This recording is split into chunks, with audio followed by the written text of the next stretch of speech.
Hello everyone, this is Will from You Know Nothing. Welcome back to another Game of Thrones video. Thank you so much for clicking on this one. I've just watched episode 5 of season 8 called The Bells, and we're going to be talking about the top 10 moments that happened. So let's just get straight into it.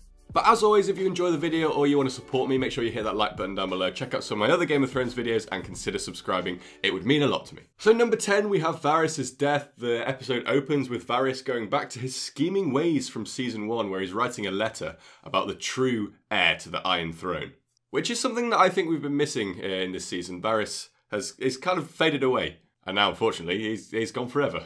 He meets with Jon and tells Jon that he would be a much better ruler, but Jon, ever the stubborn guy, kind of sticks to his ways. He's like, no, she's my queen. Tyrion goes to Daenerys and tells her that she's been betrayed by someone, and initially she says Jon Snow, which I was surprised at. But then Tyrion says no, Varys, and at this point, it's kind of the beginning of a villain story in this episode and the show as a whole. Basically, everyone that she's either loved or trusted, especially recently with Jorah, Missandei, and Rhaegal dying, they've either died or turned on her. She is alone. Her whole identity has changed. This is the beginning of a villain story, shown by her appearance, actually, because she looks really haggard and like she's not slept in a week, and that's not something that we've seen for Daenerys so far. Varys goes outside to die in Dragonstone, and Daenerys has a very cold and chilling Dracarys, and it takes Drogon a while for him to actually breathe the fire. For a second, I didn't think he was going to do it. Moving on to number 9, Jon rejects Dany. Jon basically says that she will always be his queen, but not his lover. Something that Dany wanted, and she's now basically lost everything. Like I said, all the people that she loved have turned her away or have died, and she says, let it be fear. Again, foreshadowing what's going to happen later on in the episode. Number 8, Tyrion helps Jaime escape. So Jaime's been captured somehow, the absolute moron, because he didn't take his golden hand off. And the two meet together. I like the scenes with Tyrion and Jaime. I like their relationship. And Tyrion also says that Jaime was the only one who didn't treat him as a monster. It was a nice final goodbye for the two, because obviously we know what happens to Jaime later on. And it's kind of like the tables have turned since season 4, when Tyrion was on trial and Jaime would go and visit him in prison and eventually helped him to escape. Number 7, Dracarys. Dany and Drogon destroy the Iron Fleet and the Golden Company pretty easily. All the Scorpions get destroyed as well. They don't land one shot. I mean, I probably would have liked them to land one shot, not to damage Drogon that much, just to show that them getting 3 shots in a row on Rhaegal last episode wasn't just bad writing. It makes sense that she would destroy them, but maybe not that easily. I mean, it was visually cool. Number 6, The Bells. The title of this episode. So Tyrion before says to Dany, when they ring the bells, that means they're surrendering. You'll stop then, won't you? And she's like, yeah, sure, Tyrion, I'll stop then. She doesn't. She can hear the bells ringing around the city, or maybe she can't. Maybe she had AirPods in, that's why she couldn't hear the bells. This is where she should have stopped and saved all the innocent lives, but she's staring at the Red Keep. This is where it becomes kind of personal to her. Like I said before, she's lost everything. What else has she got to lose? She wants the Iron Throne. She goes full on Mad Queen, something that I did a video on like a week or 2 ago now, and something that they've been building up to this season, and possibly you could argue they've been building up to it the previous few seasons as well. Like, she's been a character that's had good intentions, but it's not always worked out in the same way. And the actions that she's done have been more and more for her personal gain, but it has happened very quickly in this last season. Number 5, Jon is shocked. Dany is wrecking everyone, all the innocent people of King's Landing, even some of the North soldiers, everyone who's just caught up in the carnage of the King's Landing and Flea Bottom streets. She's going up and down, destroying all the buildings, so now we know where a lot of the budget's gone, why they couldn't get a scene with Ghost. Anyway, not bitter about that at all. And Jon genuinely can't believe what he's seeing. He stood there like, are we the baddies? At this point, he is definitely flipped, and he's thinking maybe he shouldn't have stayed loyal to his queen. And I think at this moment, his morals were a bit like Ned Stark, so he let his honour cloud his judgment, and he probably should have listened to Varys. Varys was right. He saves a woman in the streets from his own men, who kind of been like, well, it's a free-for-all now, and he has trouble from stopping his own men from slaughtering innocent Lannister soldiers who have just dropped their weapons and surrendered. Number 4, we have Jaime Lannister versus Euron.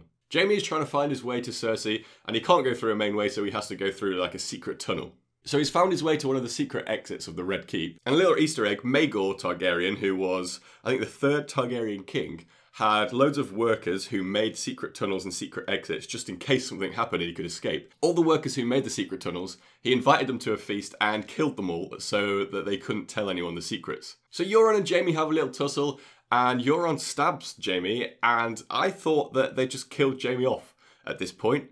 And I was a bit mad after his whole redemption arc. They just killed him off by Euron, of all people. It cuts to a different scene and comes back. Jaime eventually comes out on top, and Euron kind of dies a happy man, knowing that he was the one who killed Jaime Lannister. That was his words. Bit of a weirdo.